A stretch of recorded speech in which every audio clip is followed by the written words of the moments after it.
ঝিনাইদহ শহরে রেলপথের দাবিতে মানববন্ধন ও গণস্বাক্ষর। ঝিনাইদহ শহরে রেলপথের দাবিতে মানববন্ধন ও গণস্বাক্ষর কর্মসূচি অনুষ্ঠিত হয়েছে।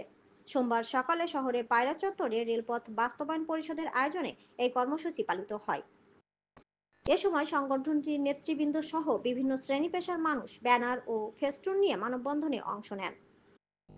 ঘণ্টাব্যাপী চলা কর্মসূচিতে বক্তব্য রাখেন রেলপথ বাস্তবায়ন পরিষদের সভাপতি রেল আব্দুল্লাহ, সাধারণ সম্পাদক আরিয়া ইয়াসমিন লিম্পা, সহসভাপতি হোসান ইমাম হিমু, যুগ্ম সাধারণ সম্পাদক ইফাজ তানভীর মিন্টু, সাংগঠনিক সম্পাদক শাহিনুর রহমান, দপ্তর সম্পাদক আশিকুর রহমান মিনার, প্রচার ও প্রকাশনা সম্পাদক তারেক মাহমুদ জয়, কোষাধ্যক্ষ জাহিদুল ইসলাম, সহপ্রচার ও প্রকাশনা সম্পাদক আবুল কালাম আজাদ, কার্যনির্বাহী সদস্য মাহবুব মল্লিক, সাংস্কৃতিক কর্মী শাহিনুর রহমান লিটন, সামাজিক ব্যক্তিত্ব গাউস গোর্কি, আনোয়ার পারভেজ মাসুম, জিহান লিমন সহ আরো অনেকে।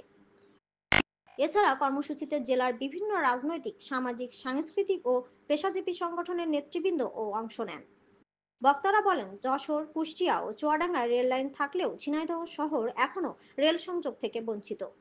তারা মাগুরা থেকে ঝিনাইদহ শহর হয়ে কুষ্টিয়া বা চুয়াডাঙ্গা পর্যন্ত রেল লাইন সম্প্রসারণের দাবি জানান।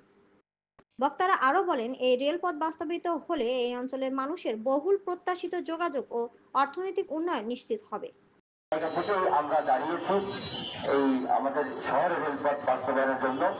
আমি ধন্যবাদ জানাচ্ছি এই কমিটিতে, যারা এই রোদের মধ্যে দাঁড়িয়ে এই কর্মসূচিতে অংশগ্রহণ করেছে, পাশাপাশি সাধারণ জনগণকে ধন্যবাদ জানাচ্ছি যারা এখনো দাঁড়িয়ে আমাদের সাথে একত্রতা বোধ করছে।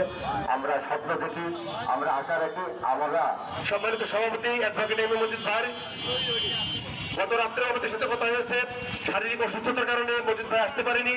উনি আপনাদেরকে সালাম জানিয়েছেন এবং আমাদের এই মানববন্ধনে একাত্মতা প্রকাশ করেছেন। প্রিয় উপস্থিতি, এই পর্যায়ে আমাদের সামনে পরিষদের উদ্যোগে আজকে এই মানববন্ধন কর্মসূচিতে আসার সুযোগ পেয়ে এবং কথা বলার সুযোগ পেয়ে আল্লাহ সুবহানাহু ওয়া তাআলার শুকরিয়া আদায় করছি। সকল সংশ্লিষ্ট সকলকে ধন্যবাদ জানাচ্ছি। প্রিয় ঝিনাইদহবাসী, এই রেলপথ ঝিনাইদহের অবস্থান বাংলাদেশের দক্ষিণ পশ্চিম অঞ্চলের একটি গুরুত্বপূর্ণ জেলা শহর। পথে প্রিয় বন্ধুগণ, সাংবাদিক ভাইরা, আপনার মাধ্যমে রেল উপদেষ্টাকে বলতে চাই, ঝিনাইদহ শহরে অচিরেই রেলপথ ঘোষণা করতে হবে। প্রিয় রাজনৈতিক ভাইরা, আপনার বর্তমান প্ল্যাটফর্মে আছেন, আমি আপনাদেরকে দৃষ্টি আকর্ষণ করে বলতে চাই, এখন সময় এসেছে ঝিনাইদহ শহর উন্নয়নে। তাই আমি সাংবাদিক ভাইদের অনুরোধ করে বলতে চাই, আপনার সমাজের দর্পণ, আপনাদের লেখার লেখনের মাধ্যমে, আপনাদের সংবাদ প্রচারের মাধ্যমেই আমি মাননীয় প্রধান উপদেষ্টার দৃষ্টি আকর্ষণ করে বলতে চাই, অচিরেই আগামী বাজেটে ঝিনাইদহ শহরে রেলপথ ঘোষণা করতে হবে, করতে হবে, করতে হবে। ঝিনাইদহ শহরে